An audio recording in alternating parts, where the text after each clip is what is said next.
所以说呢，为什么凯越商业机车这个Jog系列能够一直生存下去，就是说它会因应时事而发展，因应时事而改版，就是该停产就停产，该复活就复活。但是呢，不变的是Jog这个车型的名称一直留下来，所以它中间的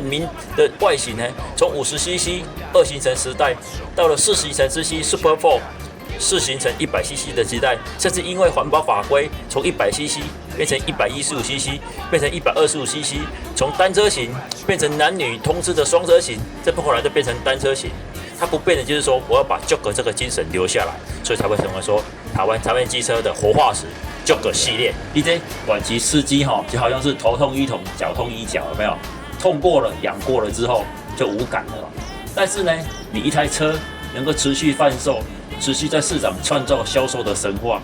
重要的就是说，你要带出感动的元素，带出让人家律动的音符，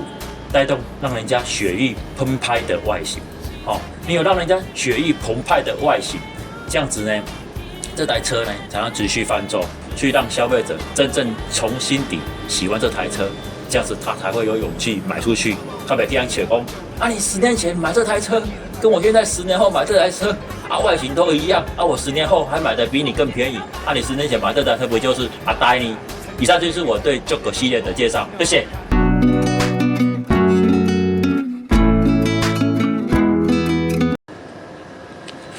大家好我是迪赛哥迪赛哥呢曾经呢介绍过一部的影片叫做台湾的活化石雅马哈的 BWS 其实呢。雅马哈的活化石呢，在速克达方面台湾商业机车呢，目前呢是还在创造中的活化石呢，其实有2台除了一台是之前介绍过的 BWS 125之外呢，另外一台呢就是这个今天介绍的Jog 这一台呢的活化石呢，它是一直存在的活化石不像 BWS 它从2T 时代进化到4T 时代。中间有一段时间曾经停产了，它算是复刻版的活化石。但是这个Jog呢，就真的是实实在在一直活在地球上的活化石恐龙都已经灭绝了但是呢它没有灭绝。为什么它没有灭绝呢？因为它多变恐龙呢它是恒温的动物因为呢它就是恒温所以地球呢在冰河时期呢气温突然下降的话，造成恐龙的灭绝。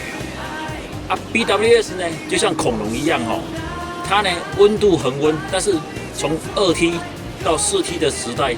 中间呢，因为它的不适应所以 BWS 呢就灭亡了后来呢，因为户外风兴起，然后跨界风兴起，甚至说呢，机车族群的购车潮流变化，然后造成呢 BWS 能够复活再生复刻版重现。但是Jog呢 ，Jog 就不一样，它跟恐龙不一样因为它会变种，它会变种之后呢，就算它遇到冰河时期它还是会变成很适应冰河时期。它在大热天的时候呢，它也会变种适应大热天。所以 BWS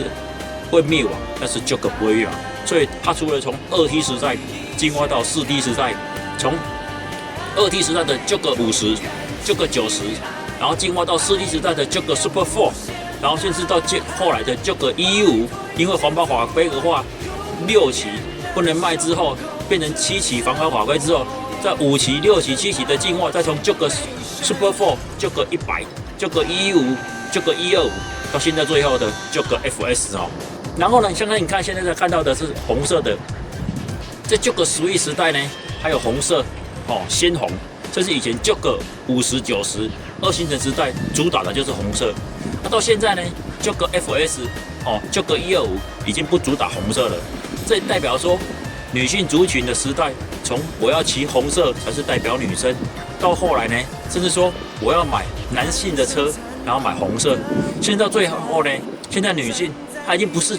我需要呈现的，我是一个刚硬的女性，我是一个在社会上有活力的女性，我已经不需要红色去证明我了，因为我身上就有很多红色的东西，或者说我的血液就是红色的，所以我需要热情的红色，而不是需要这种柔性的红色来衬托我。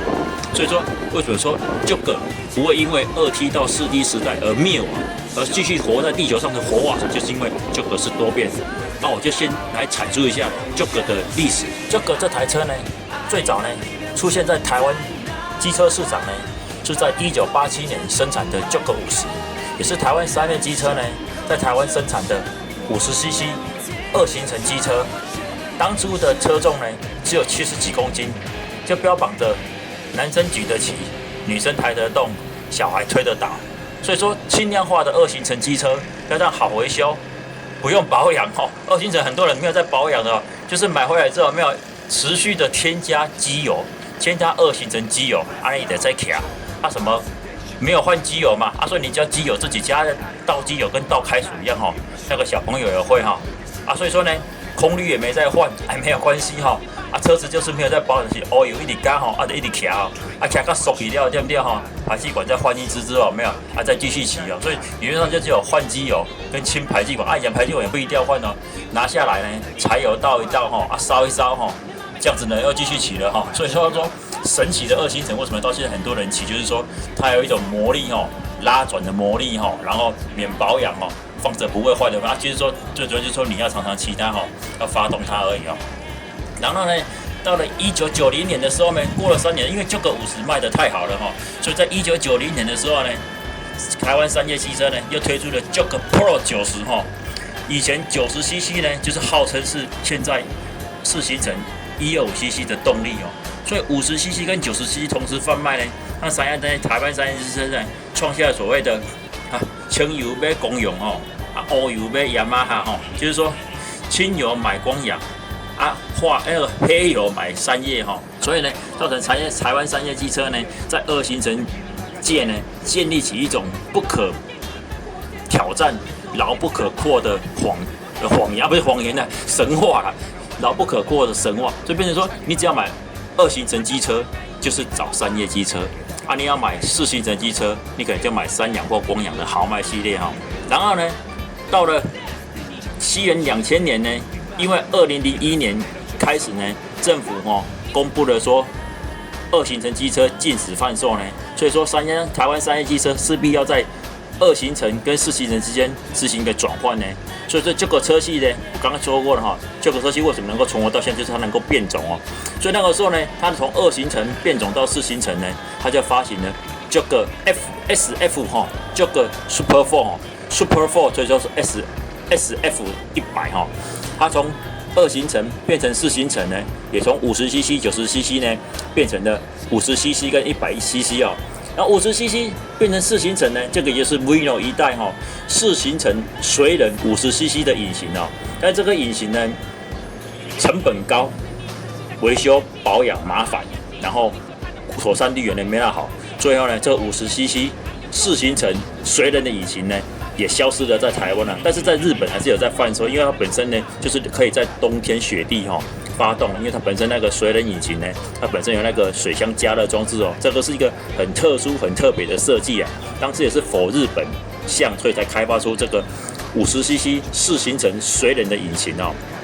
但是在台湾就是水土不服啦，因为不需要那么搞刚啊，然后因为本身利润也不好，所以后来呢，这个4行程50cc 这个叫做分析这个引擎呢，就在台湾阵亡了。但是这个 Super 4 100cc 的引擎呢，还是继续存活下去哦。因为台湾的人就是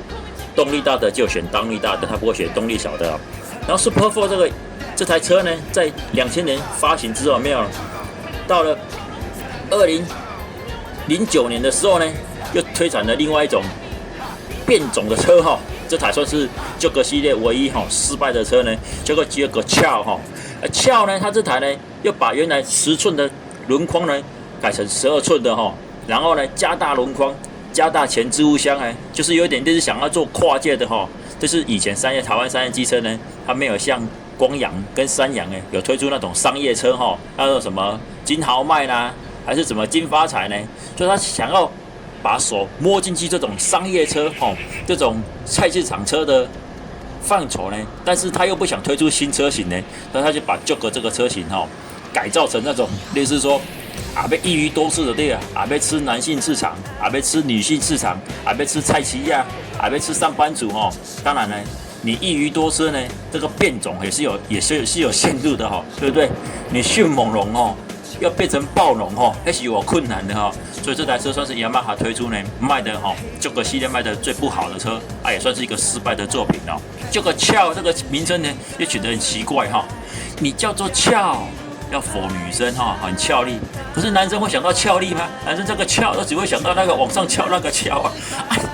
何谓的名跟是翘，是要翘去哪里？是多少翘？是多少尺寸堂而翘？所以说呢，名字也奇怪，车型也奇怪。你否女性的车，你搞那个12寸的那个，然后前面那个眼睛呢又改成那个斜斜的一点哈，反正就是也没有圆圆的可爱，也没有小小兵，其实根本小小兵那啦所以说你该可爱不可爱，该刚硬不刚硬，该市场定位又不明所以造成这台车呢就很短命。所以Jog那个Chill2009年出来之后没有卖到大概2015年之后没有，引擎呢就正式升级成为115跟125而这个时候呢也把车型呢正式回归到Jog Swing这个Swing就是又回到像现在就是这台Jog Swing真正女性化的车型，然后同时间呢再推出Jog FS 125所以说115呢for女性呢叫做Jog Swing，那再推出Jog 125呢FS for 男性，所以它这个时候就正式切割出Jog车系，正式切割出男性车跟女性车，然后造型呢就不一样。男性车的造型就是类似像现在正在人在贩售的Jog 125，然后女性车的车型就是 Jog Swing。可是Jog Swing呢，到了2021年的时候，没有又正式把Jog Swing呢给停产，然后最后剩下Jog FS所以说呢，为什么凯越商业机车这个Jog系列能够一直生存下去？就是说，它会因应时事而发展，因应时事而改版，就是该停产就停产，该复活就复活。但是呢，不变的是Jog这个车型的名称一直留下来，所以它中间的外形呢，从50cc 2行程时代到了4行程 cc Super 4。4行程 100cc 的时代，甚至因为环保法规，从 100cc 变成 115cc， 变成 125cc， 从单车型变成男女通吃的双车型，这后来就变成单车型。它不变的就是说，我要把 Jog 这个精神留下来，所以才会成为说台湾机车的活化石 Jog 系列。Jog 车系能够持续贩售、持续存活、持续到现在，从1987年卖到现在2025年，已经将近快40年的贩售时间了。1987年到2027年，它就办了40年。台湾商业机车会不会在2027年推出Jog的40周年纪念版，然后特价4万块呢？其实我们可以拭目以待但是为什么Jog车系雅马哈这个品牌跟它结合在一起，能够持续贩卖这么多年，就是它不是以价格取胜不是30周年呢的打3折40周年的打4折，50周年的打5折它并不是以这种行销方式它是以它不断调整、不断改进，然后不断的贴近消费者需求的女性车、男性车或是中性车来定义这台车呢，所以才能够继续存活到现在而不是说卖不好，然后不去改外形，不去改它的外观，甚至不去改它的引擎就用特价来刺激消费。特价刺激消费这种1天、1个月或是1季的销售模式，其实对车型的延寿、对车型的增长是没有效益的你这短期刺激就好像是头痛医头，脚痛医脚，有没有？痛过了、痒过了之后就无感了但是呢，你一台车能够持续贩售、持续在市场创造销售的神话，重要的就是说你要带出感动的元素。带出让人家律动的音符，让人家血液澎湃的外形。你有让人家血液澎湃的外形，这样子呢，这台车呢才能持续贩售。台湾机车呢，另外一个小化石活化石是Jog系列，然后复刻化石是 VWS， 另外一个律动的化石呢就是进站也持续推出7代了，像这个Jog大概统计下来是大概8代但是它不会很强调说它是Jog1代、2代、3代、4代、5代、6代、7代、8代，为什么它不强调呢？因为它会变形一下Jog FS， 一下Jog SF 又就个50，就个90，就个100、115、125，会不会以后会不会推出就个150呢？不知道，但是理论上是不太可能，因为太重了。它能够持续发出去之后，它车轻。这个系列从以前的70几公斤到现在的91公斤，它从来不会超过100公斤，就是它恪守出它的本格哈，袂使伤重，袂使伤贵，外形袂使伤歹。所以说呢，这样的状况之下，它就持续能够贩卖到现在。然后近战系列，它为什么一直强调它是1代、2代、4代、5代到现在7代呢？那就是恪守它的本格，或者它的本质，就是说帅就是近战，美照就是近战，然后市场上 CP 值最高的也是近战，或许的 maybe 啊，在三洋还没有创位成销售冠军之前，它算是 CP 值最高。可是现在三洋，因为大家知道的，以经济来讲，成本经济啊，你卖得好，当然你就有资金，你有流肉去改善你的车，然后小改款、大改款不加价，甚至还可以分期零利率，把这些真正实质上的牛肉回馈给消费者。而不是说用短期的促销来刺激它，然后外形都不改款，然后一直用特价来促销，特价来促销。特价促销这种东西呢，久了还是会麻痹，久了还是会无感。所以说，回到刚刚讲的，你要用动感的外形去让消费者真正从心底喜欢这台车，这样子他才会有勇气买出去。他别这样扯工。你10年前买这台车，跟我现在10年后买这台车外形都一样我10年后还买的比你更便宜你10年前买这台车不就是呆你？以上就是我对 Jogger 系列的介绍，谢谢。